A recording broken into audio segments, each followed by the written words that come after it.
Hello guys, welcome to my vlog. Alam mo guys, kahit nandito ako sa bahay na to, may gwardiya sibil ako. Yeah. Binabantayan ako na hindi ako makalabas ng Denmark. Alam mo sa totoo lang, isang patibong na bumalik ako sa country nila. Kasi yung plano talaga nila ay tigukin ako. Pero hindi sila nag-iisip na ako ay umalis sa Pilipinas ng healthy at base sa mga kabastusan nila at paninirang puri nila sa akin ay malaki ang kanilang kasong hinaharap.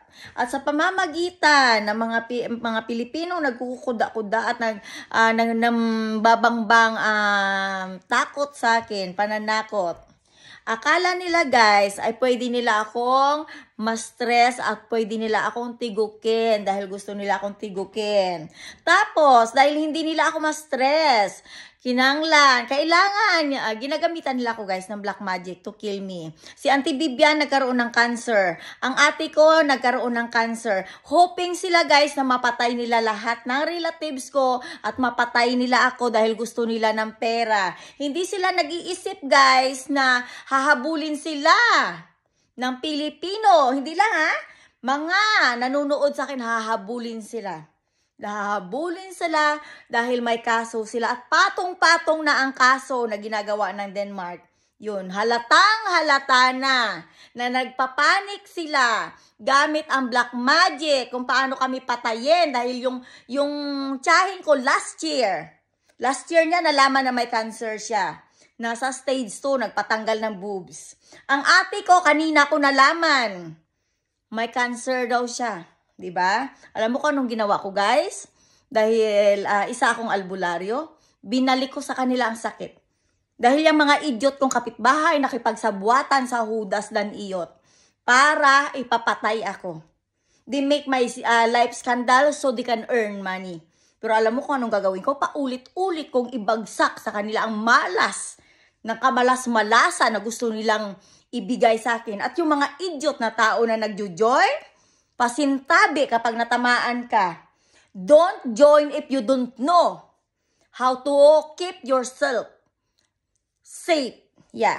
Ako, may basbas ako sa langit kung bakit ako naging albularyo. May basbas ako sa langit kung paano ko kayo ligpitin na mangkukulam. Kaya kung sa tingin nyo ay pwede nyo akong hilahin kay kamatayan. Base sa kaluluan ng utak nyo. Tang-ulol nyo nga pala. Kapag sinabi ko na Haring Samuel, binubwisit ako. Dahil si Haring Samuel ang nagbigay sa akin kung bakit ako naging albularyo. At nakalagay sa Bible si Haring Samuel kung nagbabasa ka ng Biblia. Sugo ako ni Haring Samuel kung bakit kailangan kong tanggalin si Judas Barabas sa mundo dahil marami silang taong napapatay at napapahamak at binibigyan ng cancer. Kung sa tingin nyo, matatakot nyo ako sa pamamagitan ng kahayup-hayupan yung namit. Ito neighbors, bleh. Nagpapanik kayo ngayon kung paano ako siraan kasi alam nyo na success ang buhay ko sa YouTube. At sa pamamagitan ng danulol na dito sa Denmark, akala nyo ay makikip nyo ako to kill myself. Kaya ito, mabulok man ako sa countering ito, involve ang embassy. Yes. Dahil responsibilidad ng embassy na tulungan ang isang Pilipina kapag may problema wherever they are and we are here or I'm still here to their own country. Nililito-lito lang ako guys sa pamamagitan ng earphones na to na may camera. Yun. To have, idiot language, yes. My grammar is wrong all the time because they quotes me wrong. At embassy, Philippine Embassy, wake up. You accept that job because you are there to help one of the Filipino if they have a problems. Yes, that's your packing shit job. Second,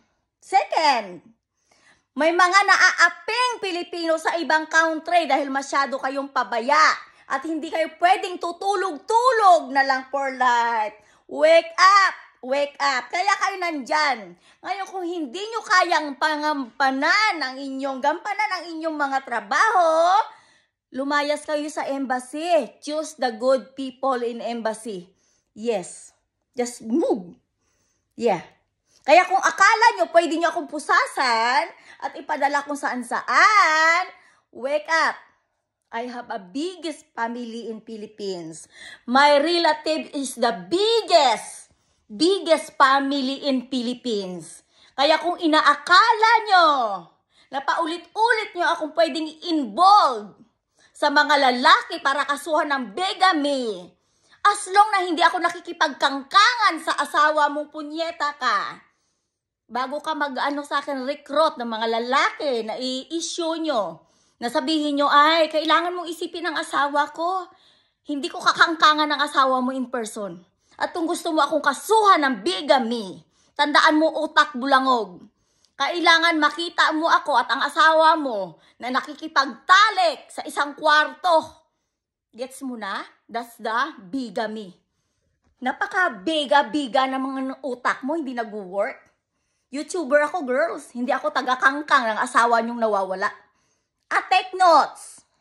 Yung ginawa sa akin ni Wilma, what her names? I'm sorry, I don't care. Na ipabuli mo ako dahil na yung asawa mo yung nilalandi ko. Hoy, excuse me, iha. I'll never dream to flirting your own husband. Yes, wala akong planong makipaglandian. Isa sa mga asawa nyo, lalo na sa personal. Kaya minsan, pinapatulan ko na lang yung nag-o-online air talk sa akin. To, Bakit? Dahil ginawa nyong pistingyawa ang buhay ko araw-araw, bingi nyo ako. Kaya, welcome to Rogelia's Patibong. If you think that you can have a patibong to me to destroy my dignity, haha, ito, vlogger ako. Hindi ako puta ng may asawa. Oh yes, I'm a single mom. Yeah. In how many years? Because of, idiot society here that they want to hold me in my neck that I cannot say something. For your information, girls, as long na hindi ako nakikipagtalik sa asawa mo, tatagalugin ko na. Maybe you cannot understand English. Hindi mo ako pwedeng kasuhan ng mga bega meme mo, ng kamimimihan mo. Kaya ulol mo nga pala. Go to hell, welcome hell. Yes, bye.